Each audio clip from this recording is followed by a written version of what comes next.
I don't know. What the hell is going on? There we go. Everything's fine. Can you speak now? Rich, can you speak? You can't speak. Hold on. You muted yourself. Can you speak now? There we go. Okay. I wish we could start over. Yeah, I can hear you now. Welcome to Generation Movie on Oscar night for the 98th Academy Awards.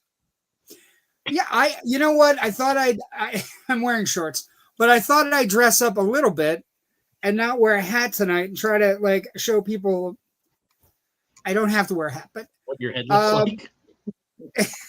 What my head looks like in real. We are here tonight to do a live Oscar recap for the 98th Academy Awards hosted by Conan O Brien. They just got done about 20 or so minutes ago. So if you had 3 hours, 32 minutes, 3 hours, 35 minutes in that range for your tiebreaker questions, it was actually one of the tiebreaker. I think it was a tiebreaker on ESPN. ESPN's tiebreaker was how long in minutes will the show run? So if I took last year's 3 hours and 32 minutes and just went with that, figuring they would just do what they're doing. My name is JW Colwell. I am joined as always by Rich Drees. You missed 10, huh? I missed. I'm 5. Never good at this. I'm never 5. good at this. I will say I was kind of going strong in the first half, and like the second half, just totally shit the bed. Well, you know, I was just telling you in the green room before we started.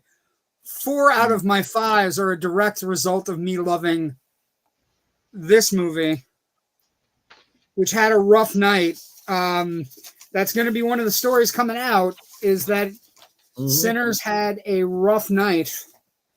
Last time I checked, it's let's see, 4 out of 16 nominations it won. This movie had a better night, 6 wins. So, but again, nothing where it was running rampant. It was right down to the wire though, because if they split the ticket on the director and best picture, we would have gone 5 and 5, which would have been really great way to end this award season. Yeah. With the fact that Sinners and One Battle After Another were the two that were just neck and neck the whole time through the Guild Awards, through all the critics groups awards. You know, they were constantly going back and forth. That was the horse race, was those two movies. So that it came down to being this close wasn't much of a surprise. Yeah. My initial reaction is this becomes one of those decisions that the Academy has made it's a bad decision. It's like decisions that you and I have talked about recently where the other movie might stand the test of time greater. I think One Battle After Another is a great movie. I'm not going to...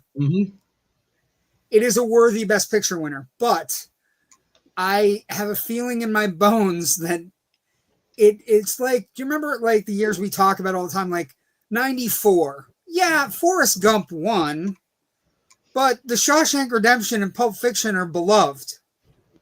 You know what I mean? Like, yeah, One Battle After Another won, but Sinners is beloved. And I feel that's where we're headed with this decision tonight. One Battle After Another is speaking much more to the moment. Yes, and I just think... I sound like a broken record that, Academy Awards often speak to the moment. Yeah, no, I think you're right there. I think Sinners... I think has a longevity and an ethereal quality that will carry it through for the next 20, 30 years. I mean, as you and I age out of podcasts, do whatever they do with our brains, where they just kind of wire us in like a Matrix pod, and we do a podcast. We'll still be talking about Sinners. I don't know that we're going to be talking about. I get it. Some comments. Raven, holy shit, JW dressed up. What? It's Oscar night, Raven. I know you were busy watching an AEW pay-per-view for no reason. Ugh. Hey, Rich, who's the new dude? Thank you, Ryan.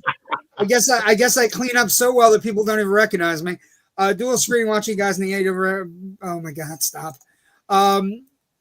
Jay, that's my boat. Jenna, that's my boat.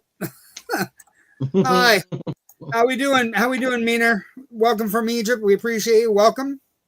Welcome. We welcome wow, you must be up very late at night, Mina, and we appreciate you popping in to say hello while we. Yeah, and also it kind of ties in with the Oscars tonight. It was a global celebration of film, right? That's one of the endearing qualities of tonight.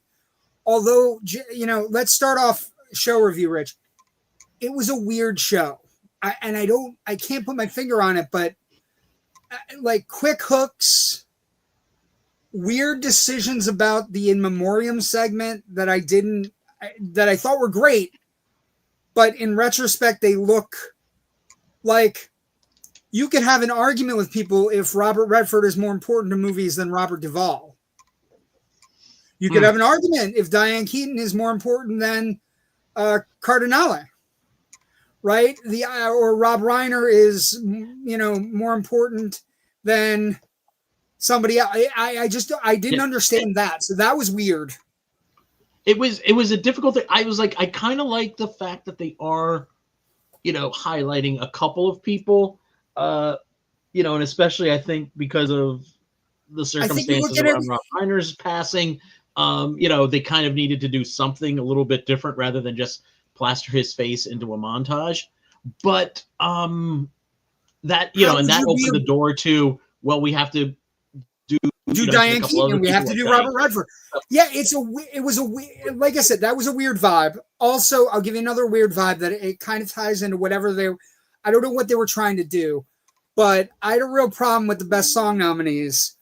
I loved that we did full movie productions that were based in the movies that the songs were in. I love that.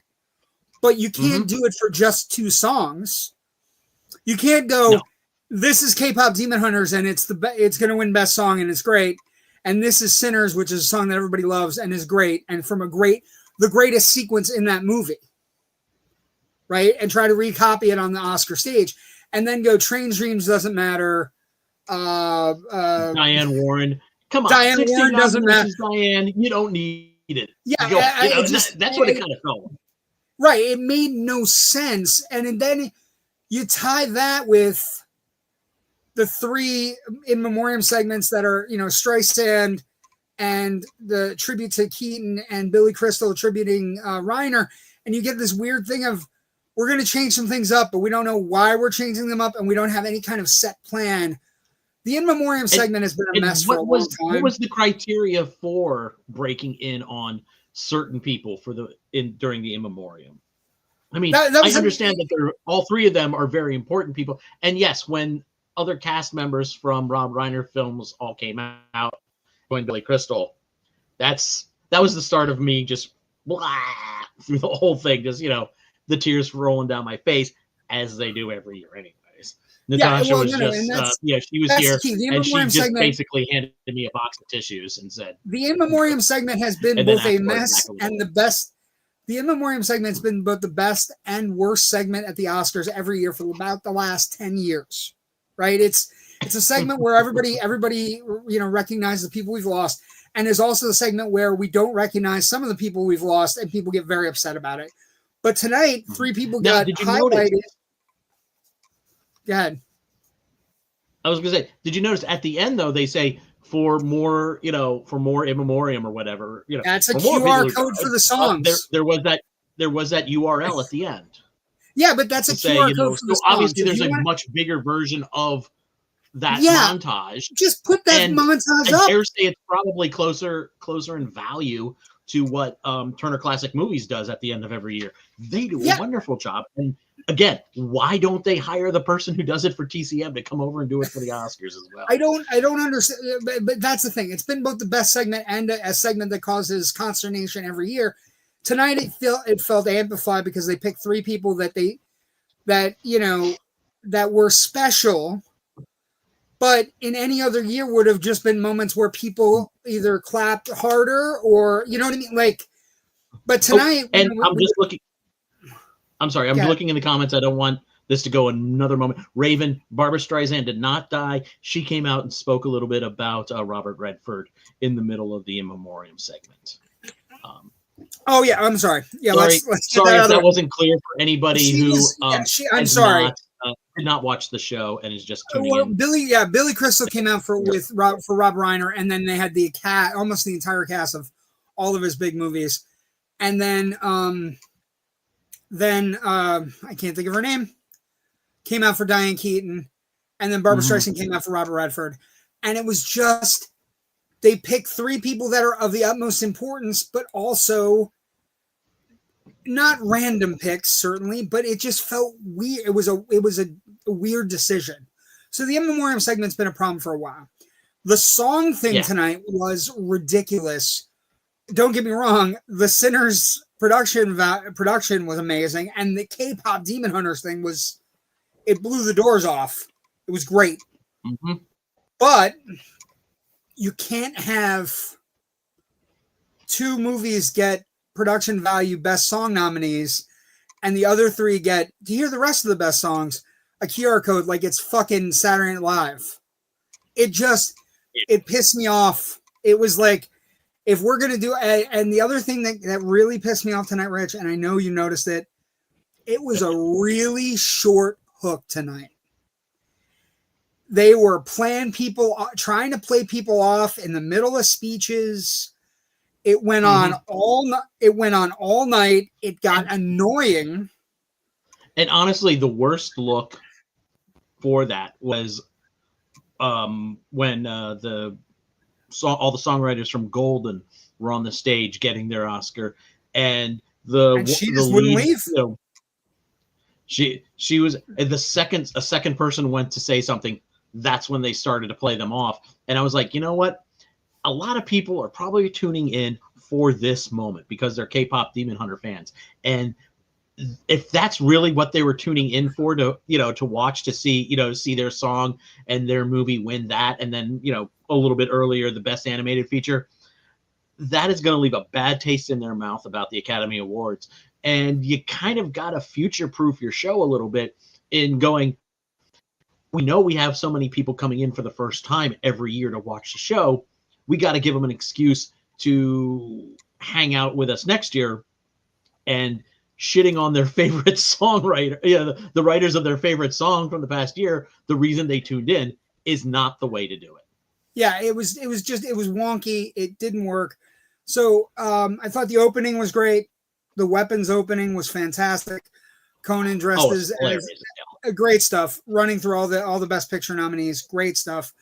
I thought the addition of Matt Berry as the announcer every year, bring him back every fucking year, because that man has dulcet tones, and it was great. He's one of the best voices in all of human history. Yes. But the thing is, and I don't mean to be disrespectful, if you're going to do bits all night, and that's fine, because that's what Conan's there for, you can't have the bits and then you cut people's speeches. Because the whole reason to get to the Oscars is to be able to thank people that got you there. And I thought it was a bad look tonight. It didn't, the show, he was fine, but the show was unwieldy. And just had weird. It was weird. There was one award, and it was later in the evening, and this caught me by surprise, actually, and I can't remember which one it was. But they cut to a reaction shot, a low reaction shot, looking up at somebody sitting in the audience, and above them, behind them, on the balcony railing for the first balcony, above the main floor seating. There was a TV, and you could see where it just said "wrap up" on it. And it didn't feel like, wait, these people have barely gotten to the stage. Well, I'll give you another thing that kind of rubbed me the wrong way. So there was a concerted effort by the people who do documentary shorts and live action shorts and animated shorts to cheer for one another and also cheer when it came up. And Conan did a joke early in his set, early in the monologue, where he was making fun of them or something.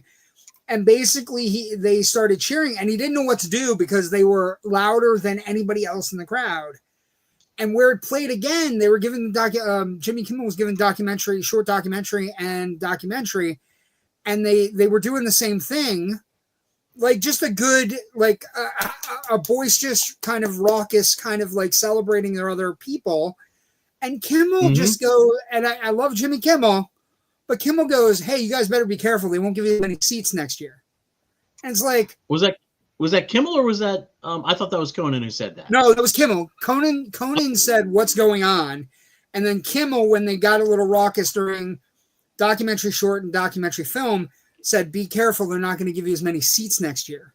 Yeah, and I was like, next year or whatever. Yeah, and it was like, why? Because they're celebrating being at the Oscars. Like, I don't.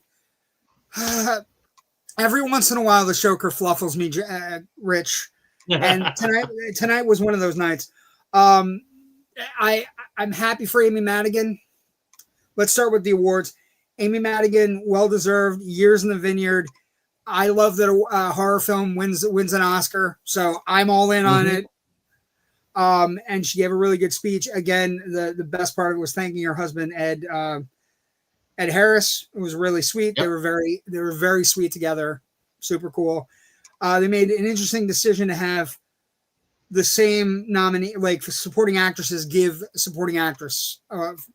In years past, they do opposites, but this year everybody was giving the exact same category they won for last year. So it was good. K-pop Demon Hunter winning best animated picture.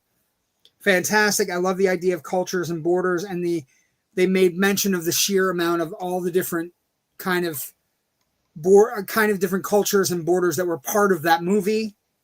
I'm going through my notes. Give me a second. I'm going through my notes. I do love, and like I said, this was early. I said love the movie, best songs getting a movie setting. Love it.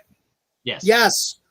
Sinners getting a full recreation of the scene from the movie. Great. And I was like, that's a knockout. That's good stuff. This is something I talked about on Film Scribes, the Philadelphia Film Critics Circle podcast that I'm on. That what I've really liked, especially over the past couple of years, and we really kind of see it this year thanks to Sentimental Value, where international film is not just like 5 films from around the world and that's it. These films are also breaking out into other categories, like best original screenplay and some acting categories, and and the same for The Secret Agent. And I think that's reflective of the more international makeup of the Academy, and hopefully that gets people looking for these films to check out. I've talked to a couple of people who are like, I've never heard of this film. I was like, oh, it's wonderful. It's from Brazil. It's a little long, but it's well worth it. Sentimental Value. It's from Norway. This is the 6th international best feature nomination that Norway had in their first win this year. But Joachim Trier, I love this previous film. Check it out. It's really great. You're gonna love it. And so hopefully that gets people digging more stuff. Notes. Kind of bluntly, one of the things that started happening to me as I was live kind of Facebooking was I started doing a running count. I'm like, we got to costume design, and I'm like, Sinners is at 0-2. This isn't going well. But costume design went to Frankenstein. Makeup and hair went to Frankenstein. Frankenstein had a mini run in the technicals, which it deserved. Like, it did not deserve any of them. Won production design, hair and makeup, and costume design. All fantastic, all deserved. I wrote Anne Hathaway with, I don't know, basic 1960s Hollywood glamour because she looked fantastic. Oh, gosh, yeah. She looked amazing. It was a nice surprise to see it was actually Anna Wintour and not, Glenn Close doing a bit. Not Meryl Streep doing a bit. Or Meryl Streep. Yeah, no worries. It's been a long night. Kate Hawley, by the way, is the first costume designer. She's mostly known for sci-fi and fantasy movies. It was her first nomination, her first win for Frankenstein. So look to see her working with Del Toro again. I loved how they presented the new Oscar this year, which was casting. Love how they presented casting with one cast member from each of the films nominated. Fantastic. No notes. They sort of had to kind of introduce the category to the general public and go, and really kind of educate them as to what this person does, why they're getting an award. Yeah. And so, and the winner there, Cassandra Koulakundis, had a great joke about winning an Oscar before Paul Thomas Anderson, which was again no notes. Although I thought this was the first major upset of the night, but not an upset in a sense. I thought Sinners was a lock for this particular award. It's one of my five. 4 out of my 5 are Sinners related mistakes. So I thought this was a big upset because I thought it was one of those things. Then Nanjiani came out and Kamal Nanjiani gave short film where we had live action short film where we had a tie. Now, Rich, I did some research. We've had 6 ties in the Academy's history until tonight. Indeed. They were. And the most recent one was 2013. 2012 for sound editing, Skyfall and Zero Dark 30. The other ones, Barbara Streisand and Katharine Hepburn for Funny Girl and Lion in Winter in 1969. Frederick March and Barry Davis. No, not Barry Davis. What's his name? Jonathan Barry. For the Champ in 1932. Yep, Skyfall and Zero Dark 30. And then 1950 live short, and 1995 documentary short were ties. But now we have another tie. 1994, first of all, the live action short tie happening in 94 makes this the only category where this has happened twice, which I think is kind of interesting. And previously in the 1994 category, the films were Trevor and Franz Kafka's It's a Wonderful Life. The producer on Franz Kafka's It's a Wonderful Life won Peter Capaldi. Interesting. That's very fun. Yeah. Which is like, I was like, cool. Supporting actors, another one. Supporting actor happened next. Sean Penn won. There was a real run on hatred of Sean Penn on the internet after this happened, like not showing up for. I don't know why he didn't show up tonight. I don't know what the deal is, but he could be filming a movie. But there was a lot of hatred online after he didn't show up. Then we had an Avengers reunion with Robert Downey Jr. wearing, not oddly enough anymore, wearing green and showing up with. I thought it was going to start with the perfect way to this should have started, Rich, was, hey, Cap, would have brought the house down because we're 14 years in and we're waiting for Doomsday in December. They presented the Screenplay Awards. No shocker here. Adapted went to Paul Thomas Anderson. I was like 14 nominations, and this was his first Oscar win. Crazy. That is insane. That he's never won, like Boogie Nights didn't win original screenplay. It's crazy. Like There Will Be Blood didn't win screenplay. You know what I mean? Like it's crazy talk is where we're at. And then original screenplay went to Ryan Coogler, which, if you are an Oscar fan, original screenplay is the movie that cinephiles love. Film buffs like Rich and I, and the best original screenplay is where you go to find the movie that people are talking about, where they're like, I'm going to love this movie forever. And that's Sinners this year. And then they announced that it's Ryan Coogler's 3rd nomination and his first win. So we're dealing with the 2 different, like even in the write-ups after they win Oscars, they're still fighting. Well, it's my 3rd nomination. It's your 14th. At this point, Sinners was 1 out of 6. Not great.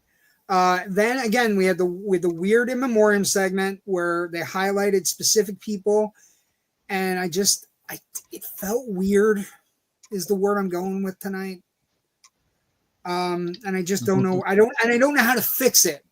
That's the other, like, TCM does it great, but I don't know. Like, I don't understand why we can't just fix it for the Oscars.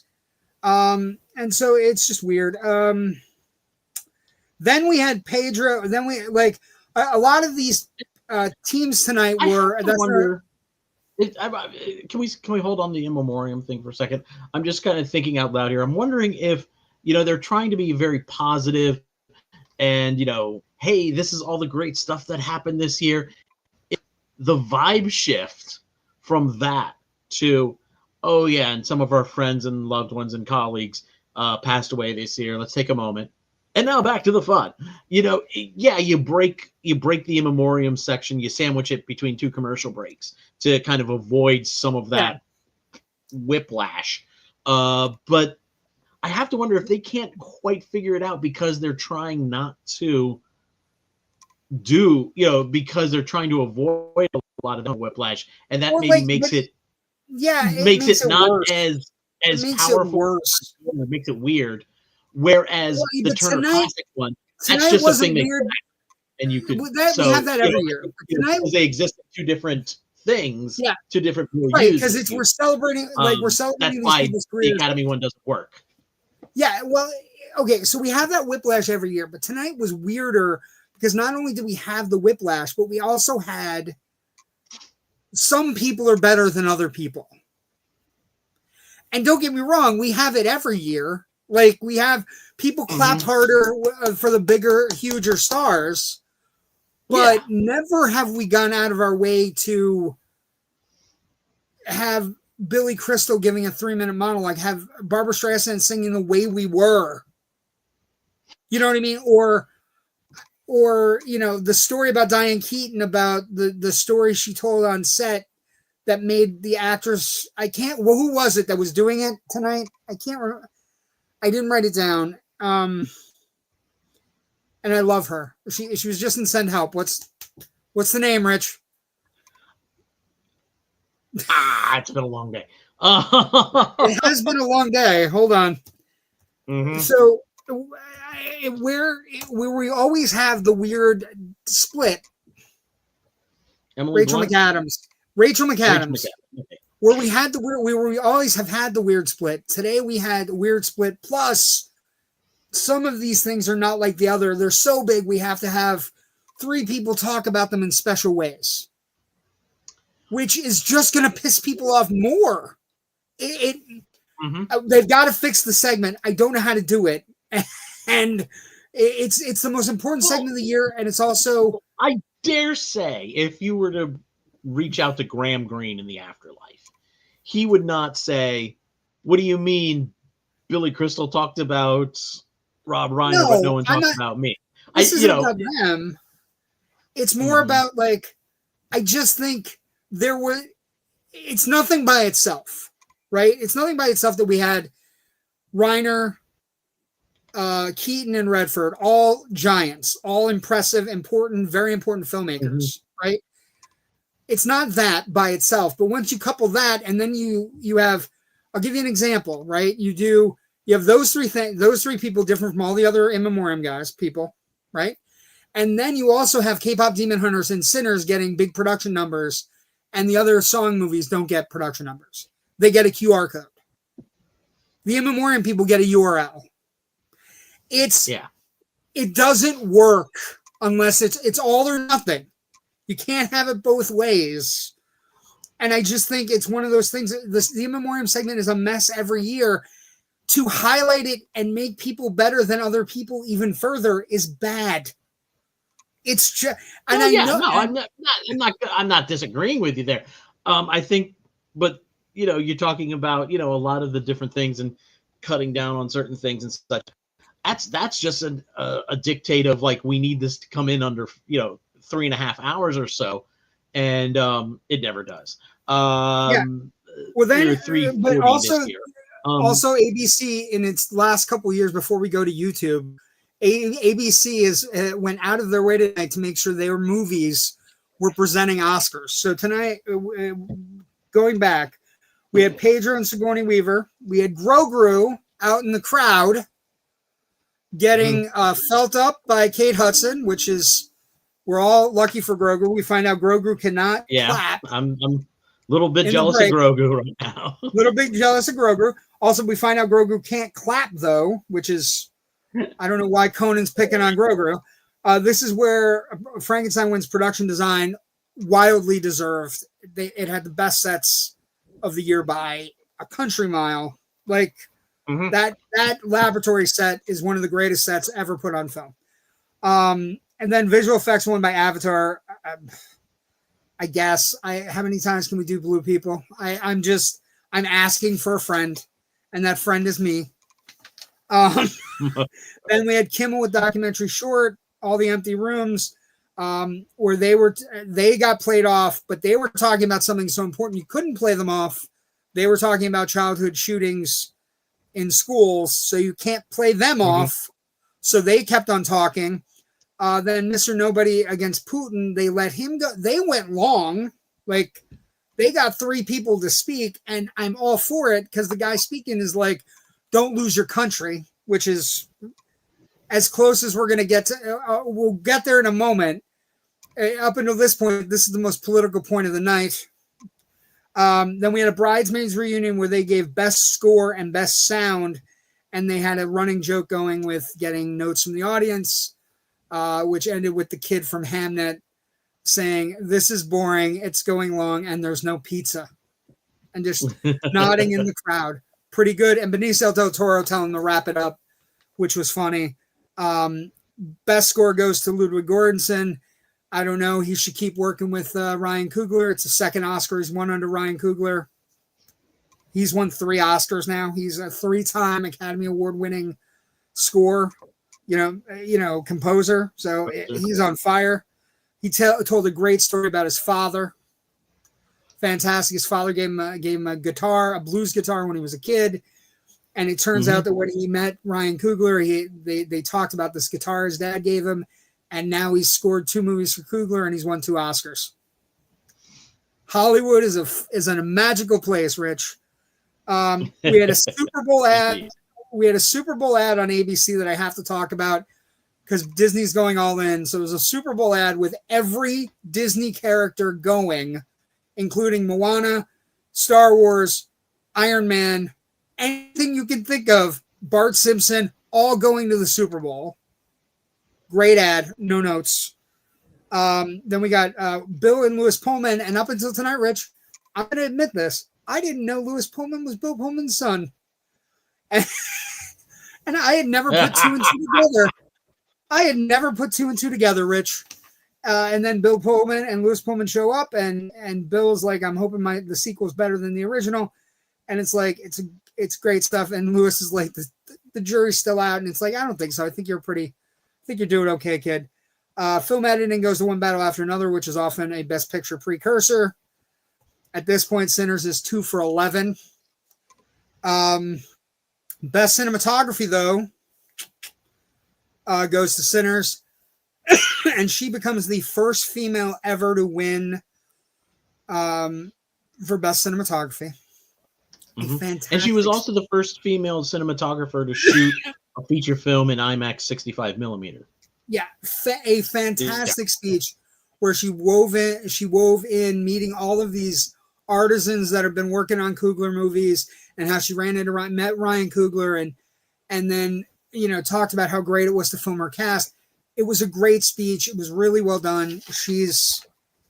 And the cinematography in that movie was the golden sunsets and the shady bar have never been better shot on film. I then wrote, Golden was fabulous, and you have to celebrate your phenomenons, but you can't do all songs or none. It's all songs or none, no QR code. Got to get rid of that. That's garbage. Let's see.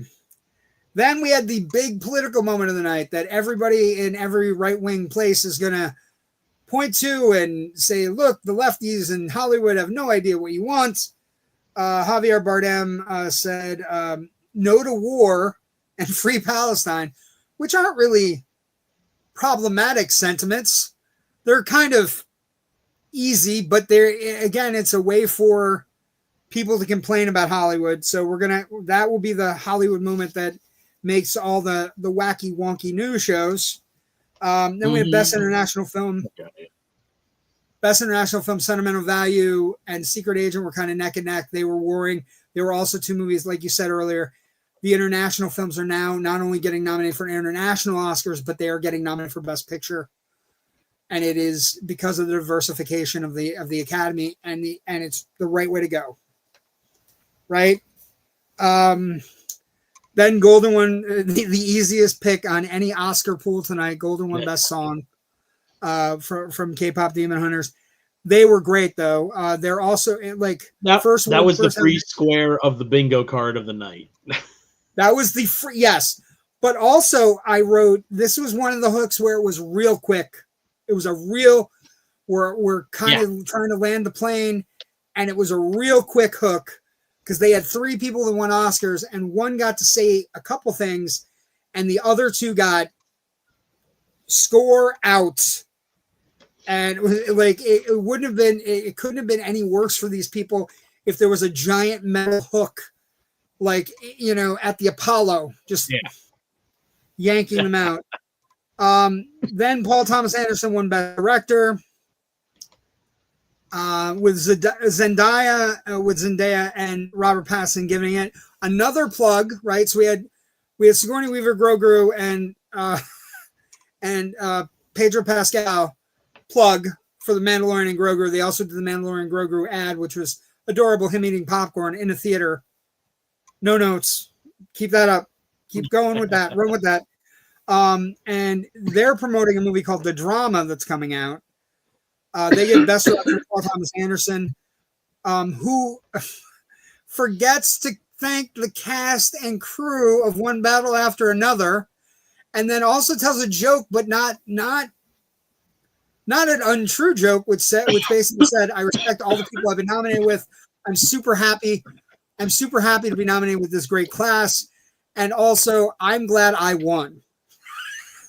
Which is, it's both, you know, it's both. And then he also said, I've worked really hard to get there. Like, you guys never really made me work hard to get this. So it was a cool speech. Then I think Best Actor was next. Speech of the Night. Best speech of the night, Rich. And what I wrote and what I think, so my favorite part of the speech is he thanked Sidney Poitier. He forgot Louis Gossett Jr., which I was a little bit upset about, but he thanked Poitier, Denzel Washington, and all the greats. Whoopi Goldberg, Jamie Foxx. He thanked all the people that came before him. And he it was a great speech in a big moment, right? It's because what we've now married is that he's talented, he's a good actor, and he's box office. He is this generation's leading man. Now, he is the creme de la creme, and his movie's open. People will go to see him and read a phone book. And I just thought the pressure on him to give a great speech in that moment was huge. And he passed with spectacular colors. I'm gonna stay who I am. I'm gonna work hard, and I'm gonna try to get back here. Yes to all of that. And he doesn't have to do that. He has franchises. He has things he's been part of that are huge money-making things. He does not have to say that. And I just felt it was the beginning of him being this generation's definitive leading man. Mm-hmm. Oh, wait, hold on. We got a friend in the comments. JW in a tie. Very nice. Not the only tie we've seen tonight.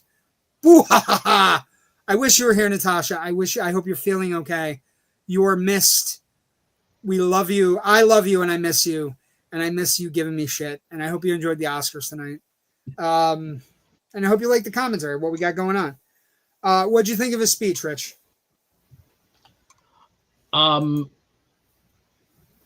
It was the best possible speech he could give in that position.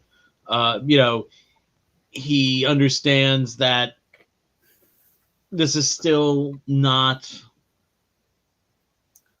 as rare an occurrence as it is.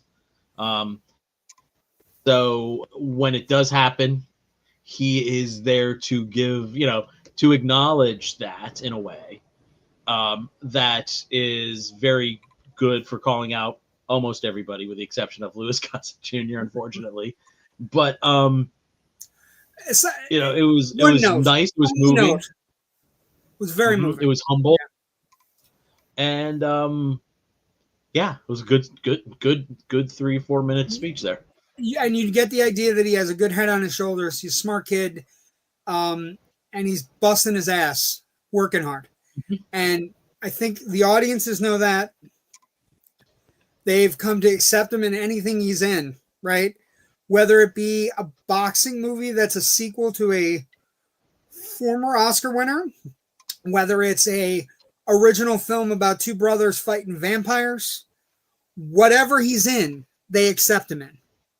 And going forward, he has carte blanche to be the biggest star in Hollywood. He has potential to be the biggest star in Hollywood. And tonight was his coronation. It was the crowning of the both box office king and also an actor that is devastatingly talented. And I'm so happy for him. I see all his stuff. I love him.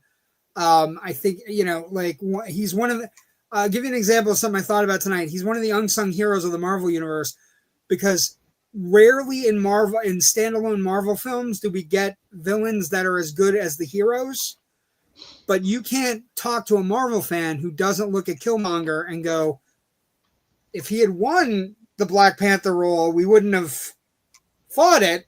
Because Killmonger was as compelling a villain as T'Challa, right? And the reason he was as compelling was because Michael B. Jordan was stellar. So, no notes, great speech. Pointing out, you can really tell how much weight you've lost on you. You look fucking great. Thank you. That is not why I wore the shirt tonight. I wore it because I'm not going to lie. I thought Rich would be dressed up. So Rich in just a polo shirt. I was in a vest. But yeah, I wore it because I wanted to shock people. I would have been a little bit more dressed up, but I was like preparing food right up until guests arrived this evening, and then like the second they left, I had to finish off my coverage and get that posted, and then pull up and be right here, right on the spot at 11 o'clock. The last couple of hours have been very tight scheduling, so I didn't have Raven time. Says as long as he doesn't slap another actor on the Oscar stage. I don't think that's ever going to happen. And also, he was another person that was not mentioned at all. No, not mentioned. He'll always be drumline. That's another thing. But that's the thing. People are he's endeared himself to an entire generation, and also he's a bankable star now. He is. Tonight was a crowning of the next big. Oh my God. Okay. Harry Krenetsky. Hello. How are you? Happy Oscars. Happy Rich Oscars, Drees, sir. Harry Krenetsky. I'm so sorry. I totally forgot about talking. I got yapping. Harry. Oh, I got yapping. Yes. Harry, I first off, Krenetsky, he is a former improv student of mine. He's a ultra talented person. He's at an Oscar party. I don't want to hold him up that much. What'd you think of the show? Man. Phenomenal show. Historic year. I think post-pandemic, this is the best that we got, and I'm very happy with it. Okay. Did you have any problems? We've been discussing problems recently. Any problems? Problems? It didn't really hurt, but I'm done with these hosts' sketches during it. I love Conan O Brien. I think he has been the greatest host. But yeah, of course, there's certain comedic sketches we could have done without the Casablanca of it all. Fair. Mhm. How do you feel? Okay, so Rich, I brought Harry on because Harry is one of my favorite people in the world, and him and his future He's wife also best Morgan. dressed. He's also dressed better than me tonight, and I feel like a real schlub now. Yeah, I mean, Oh. I think I'm wearing shorts. Everything's fine, Rich. Everything's fine Everything's under fine. the auspices. I'm wearing shorts.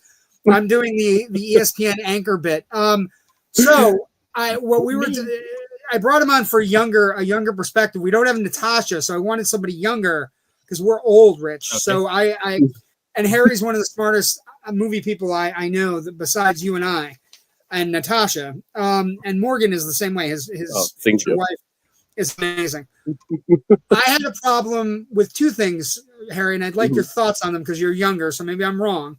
Right. I loved, Rich and I were talking about this. I loved the K-pop Demon Hunters production. I loved the Sinners production, but you cannot have those two productions and not have the other best songs and say, if you want to hear the other best songs, here's a QR code. Yes. No, I'm with you. I think that QR code is insensitive. It's not okay we know these are the two best songs of the year. They're two monumental moments. Sinners, that's the scene of the year, in my opinion. When it comes to K-pop, yes, that is a global phenomenon that we haven't seen in well over a decade. So yes, I understand that they should be appreciated, but yeah, it's a slap in the face. And as somebody who loves the Oscars, loves the history, I don't think Diane Warren is putting out the work. We might have lost him. It's okay. Oh my God, I'm just excited he showed up. We're just getting to trashing Diane Warren, though. That's the best part. It's okay. Harry, you're back. Yes, I'm back. But yes, I'm not going to hold you long because you're at a party with your fiance. I don't want to hold you up long. you're good. The other thing we were talking about is we had splendid, wonderful, amazing in memoriams to Rob Reiner, Diane Keaton, and Robert Redford, and everybody else was kind of chopped liver. And True. I don't mean it in a bad way. I'm just like, I know they're all Titanic and huge people, but it was weird. It was weird. It was a very hard year with the significant people we lost, and I don't know if there was ever going to be. We might have lost him. We're gonna let him. Harry, it's okay. Yeah. Okay, I'm gonna let you go back to your party. Thank you for coming in. Thank you. I want to talk to you on Loud Nerdy in 2 weeks when your Wheel of Fortune thing is up. I want to talk to you. Yes, I want to talk to Morgan. absolutely. Okay, go back to your beautiful fiance. Send her my Oscar night love. You have a great night in Philly. Thank you for coming. And I know it was very short. We battled the internet. You have a good night. I'll talk to you soon. Okay. You stay. Absolutely. Happy Oscars. You stay golden, young man. Stay golden, pony boy. Bye. Bye. I love that kid. That kid, a really quick story about Harry Kornetsky. At some point, he will be on our network. I will do anything in my power to get him on our network. And one of the stories I will tell you, I was his improv teacher. He was a young man taking improv classes at the Scranton Cultural Center. I was his teacher with another 2 or 3 students that were all like in their teens. And Harry was very flamboyant, very funny, very quick, amazing, an amazing star. Like just ebullient, amazing, kind of like what you just saw right there, right? And his mom came to his first show at the Scranton Cultural Center, first improv show at the Scranton Cultural Center. And he proceeded to do a gay rendition of West Side Story that had like literally was Rodney Dangerfield in the back going. he was off the charts. He was funny, and then he brought me to meet his mom after the show, and I'm like, "Hi, how are you?" And she was like, "He does it all the time to me too. He embarrasses the shit out of me every time." She goes, "But is he talented?" I'm like, "He's so talented, but I wanted to kill him because I knew there were parents in attendance." And it was the funniest sketch I've ever seen. And it was also one of the funniest sketches I've ever seen. And also it was enough to put me like slumped in a chair going, I'm never going to be allowed to teach again with how this is going off the rails. Right. And so he's just very talented. And his wife to be Morgan is an amazing girl. They both worked at Disney for a couple years. So I wish them the best. Happy Oscar night to both Morgan and Harry. We're moving on. So we're Michael B. Jordan. We then had Jessie Buckley, another free on your bingo card win tonight. There was nobody else that was going to be Buckley tonight. She was fantastic in Hamnet. I told you I watched Hamnet the other day, Hamnet and something else, and you're like, are you not suicidal right now? Are you okay? And I'm like, I've been crying for 2 hours straight. So no, I'm not okay. It's, but Buckley was great. I need a hug. Buckley was fantastic. And she gave a real, again, talking about great speeches and big moments, right? She gives a great speech. She talks about her mother and her dad, and they flew everybody over and everybody's in the crowd. And she talks about the beautiful chaos of a mother's heart. Mm-hmm. Poignant, beautiful, to the point. Go watch Hamnet. Perfect. And also in the background was Chloe Zhao and Ryan Coogler giving each other a hug, because I guess they've grown close during this process. But then you think about it, they have a lot more in common than you think. They're both Marvel directors. They're both there's more to this.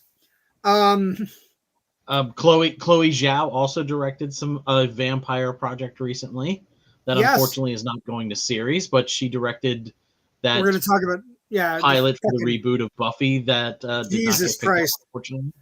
That was the two biggest news stories for nerds today on this day are no Buffy reboot at Hulu and Firefly animated reboot at somewhere. If they can find a distributor. If they can find a streamer. They've got everything lined up except, an outlet.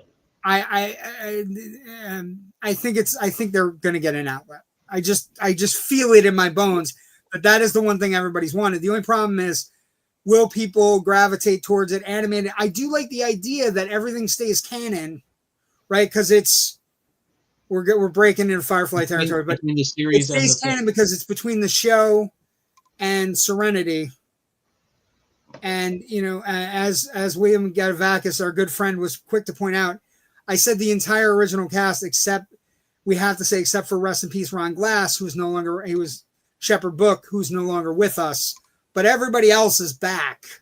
So it's fingers crossed on that one. The Buffy reboot is kind of hard to swallow, but I guess we'll get there when we need to get there. It's kind of just about that next week on the show.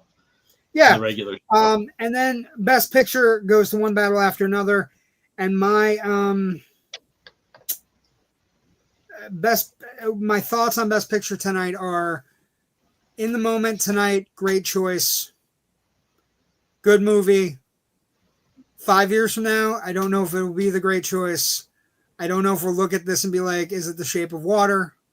Is it, you know what I mean? Is it, it's certainly not going to be like Crash, right? Or something like that. Ugh.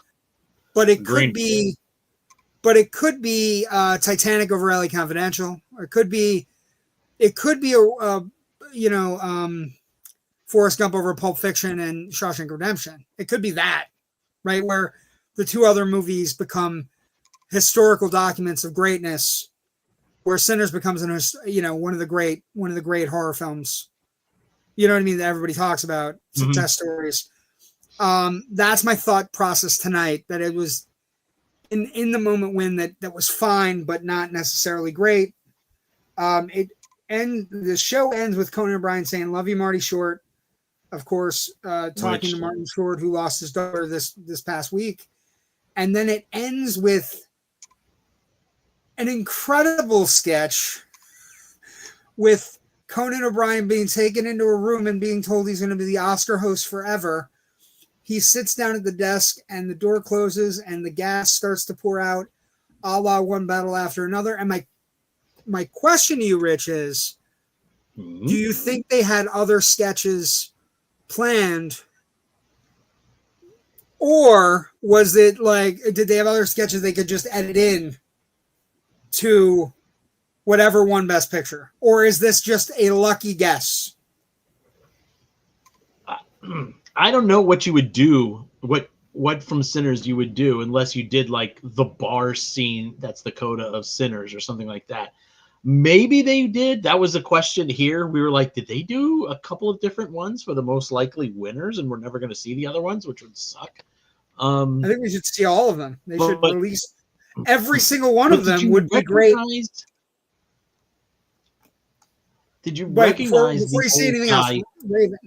Raven. Okay, guys, I have to go. It's been great trying to dual cast. A really great Oscar. I have to turn in the Oscars tonight tomorrow and watch what we're crazy. But now I'm Jeff. Oh God. No, I'm not going to say it. He's not. Anyway, good night, Raven. You finish, Rich. I want to get Raven's comment before he leaves. The gentleman who was escorting Conan to his office was Jim Downey. Who is in One Battle After Another.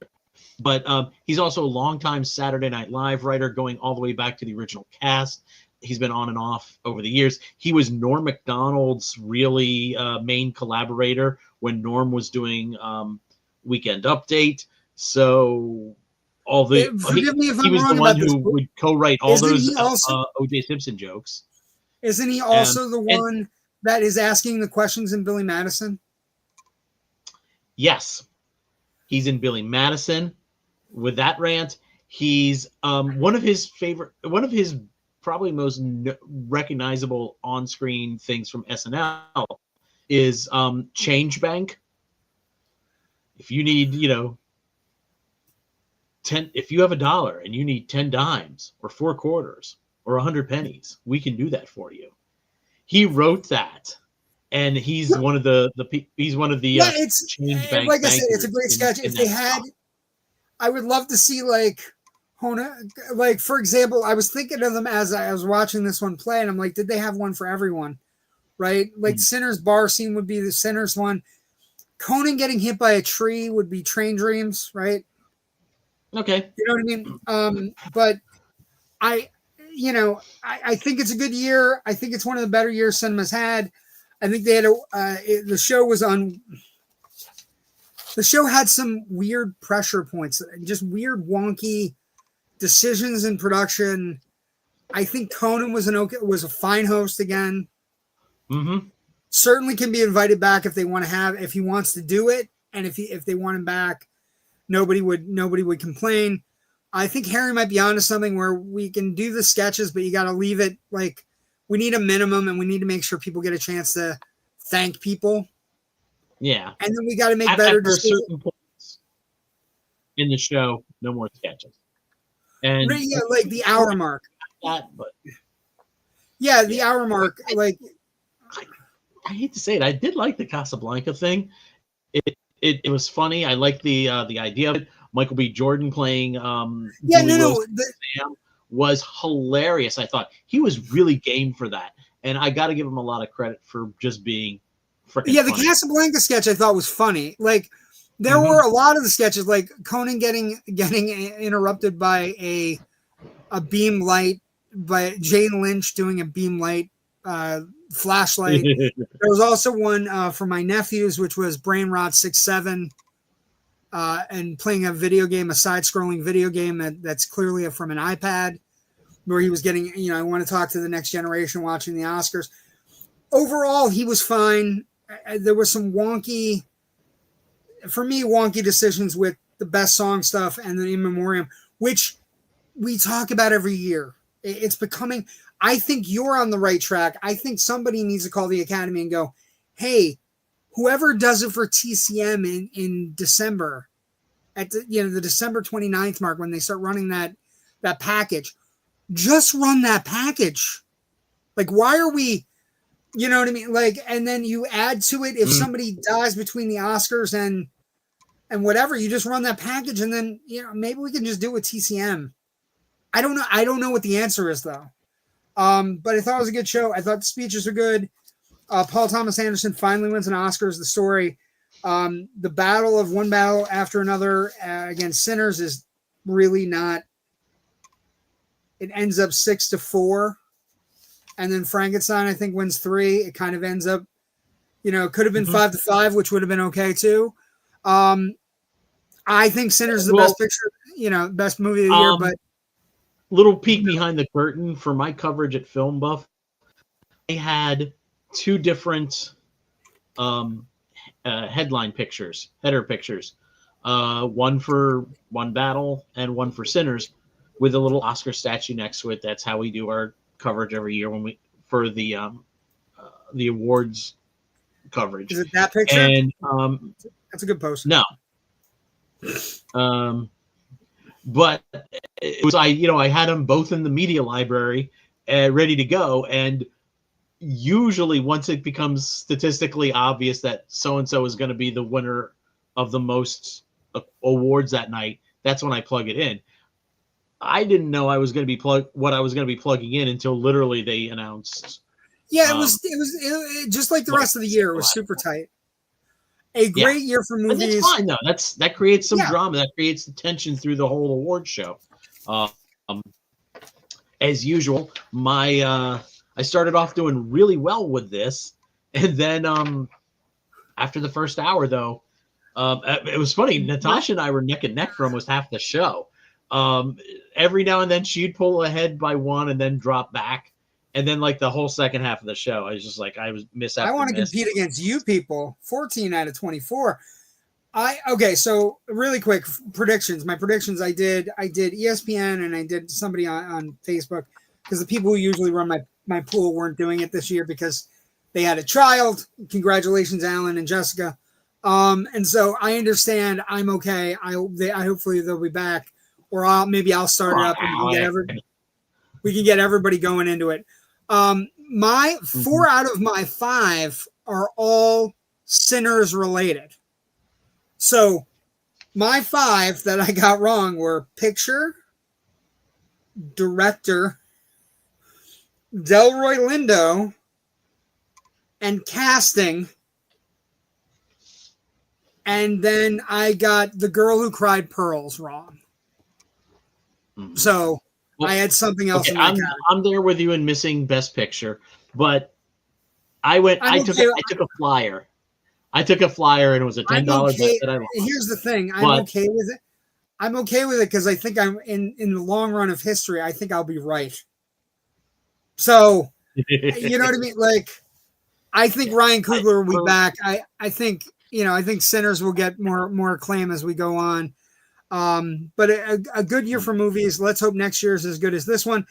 I think we need to fix the show somehow. Although it wasn't bad, the presenters were fine. Everything, like, it was just the weird things that were kind of out of sync, right? That's the wrap up. Mm-hmm. The in memoriam always doesn't quite work. They keep trying different things. I know some people have advocated that they just drop it, which I would absolutely be against. I think it's the. I think it's very maybe you're right about the placement. Maybe you're right on. Maybe they need to do it at the top of the show. Once we take care of this, then we're going to celebrate the people we've lost, and then now we'll celebrate this year's Academy Award winners. Or I don't think at the top of the show is a good idea for that, honestly. You need everybody coming in. I don't know what to do. I think you need to be unafraid of the fact that it's going to be a vibe shift, and then you're going to have to work to bring it back. Yeah, it's just a weird. And the other bad is. But I think the Academy is always so like, oh no, this is a bit of a downer, but we can't lose it. But we got to do it. So let's try to figure out a way to make it not much of a downer. And that's the interesting thing is they made more. Every year we have the in memoriam segment. Every year we have a problem with it because we forget somebody or whatever. Tonight they made it worse. They took the problem and made it worse. They just did. And then they also made it worse with best song. Like, that's another thing where we have trouble with best song. Every year we have trouble. Like, how they're going to do best songs. Or is it going to be a melody? Is it going to be like 5 and then give the award, which they did one year, which I liked. You remember that? They did it one year where they did all 5 songs as like a melody, and then let's get this the fuck out of here quick. You know what I mean? And, I don't know how to, but tonight you can't do what you did where the Train Dream song, the Diane Warren song, they don't matter. Go find a QR code. That's just insulting. And I think even when they first announced that, that's where my brain was. It's bad for it. Plays into everything that people, all the consternation and what people say about the Oscars. It plays into that. You only want the things that are big. You know what I mean? As opposed to the things that get nominated, right? And don't get me wrong. The funny thing about tonight was I enjoyed the K-pop Demon Hunter segment, and I enjoyed the Sinner segment because, again, as Harry said, and he's right, it's the scene of the year. Right, that the scene where he's singing the song and it's going through musical history and it's what's attracted to vampires. It's the scene of the year in any place. So recreating on an Oscar stage is not a bad idea, and the K-pop Demon Hunter song is not a bad idea to recreate on stage and do all those cool things. But you have to do it for everything, or it feels like you're fucking everybody over. Just get it right. But. Like I said, I will be back next year. I will have bells on. I apparently am now going to have to dress up every year for the Oscars. I'll have a different tie next year, maybe. Rich Drees, where can people find your Filmbuff Online stuff? They can find it at filmbuffonline.com. They can find all my writing at filmbuffonline.com. I'm a member of the Philadelphia Film Critics Circle, so I contribute and actually produce their podcast called The Film Scribes. We had an episode drop a couple of days ago previewing the Oscars. We'll have an episode dropping sometime later this week where we discuss upcoming release of Project Hail Mary, which I think you're seeing tomorrow, right? I'm seeing tomorrow night. Yes, in IMAX. And then in Dolby. Tomorrow night's in Dolby, and then tomorrow night's in Dolby, and Thursdays in IMAX. So IMAX is beautiful. I'm excited about the Dolby. You can find me on the socials at FilmBuffRich. You find me, JW the Movie Guy, on Facebook, Twitter, Instagram, Threads, Blue Sky, IMDb, all of those places. We are the Indie Escape Network, where people come and we unite creatives. We have got an interesting week for you on the Indie Escape Network that we must talk about quickly, and it has to be discussed. So we are having a major star, a big star, and I can't, of course, because it's a major star, I can't find what I'm trying to do. But we have Loud Nerdy coming up on Tuesday night. We have Jameson Newlander joining us. He is, if you don't know, he is the star of The Blob. He's the star of a little movie called The Lost Boys. He played one of the Frog Brothers. We are super excited to get him on the show. And he will be discussing his upcoming trip to Comic-Con. And we're excited to have him. He's really a Renaissance man. He's hosted podcasts, he's directed films, he's been in Bone Tomahawk, The Blob, Lost Boys, The Thirst, all these things. He's a playwright, he's a podcaster, he's now doing old-timey radio dramas about new in the news kind of stories. We're excited to have him tomorrow, Tuesday night on Loud and Nerdy. We will also have a new episode of Generation Movie next week with me and Rich talking about something. We haven't decided yet. We'll have to get there. We'll also have a Symbolistic Cynicism coming up this week with Allison Piddle, who's been in Stream, Screamboat, The Brawler, and Peeping Tom. Big show for Gabe. We're super excited for him. And then every every second Thursday, you have these guys, Untrained and Unscripted, with Riot, Ryan West, and Joe Ridgely. We're building something here at the Indie Escape Network. Super excited to have everybody come aboard and join us. Like and subscribe if you can. We appreciate you. Happy Oscar night to all, and to all, a good night. Yes. Take care. Go see some now movies. Now to pretend we went to the Vanity Fair party. Yes. Exactly. Thank you for joining us.